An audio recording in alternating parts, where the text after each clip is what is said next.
నుంచి ఇట్లా ఇట్లా పెడతామా. మనం ఈరోజు కొలనుపాక సోమేశ్వర ఆలయంలో ఉన్నాము.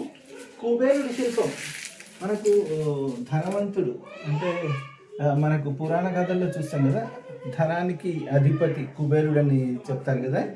రావణాసురుడి బ్రదర్ కుబేరుడి శిల్పం. కుబేరుడు శివుని గురించి అత్యంత భక్తి శ్రద్ధలతో తపస్సు చేయగా పరమశివుడు ప్రత్యక్షమై ఉత్తర దిక్పాలకుడుగాను మరియు సంపదలకు అధిపతిగాను నియమిస్తారు.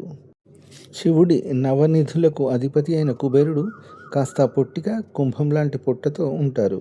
సాధారణంగా వీరి వాహనం మనుష్యుడు, కానీ కొన్ని చోట్ల మనం గుర్రం లేదా ముంగిసను కూడా మనం చూడవచ్చు.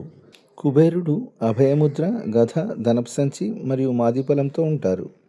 దీపావళికి ముందు రోజు అంటే ధనత్రయోదశి నాడు కుబేరుడిని పూజించడం వల్ల ఐశ్వర్యం సిద్ధిస్తుందని భక్తుల నమ్మకం.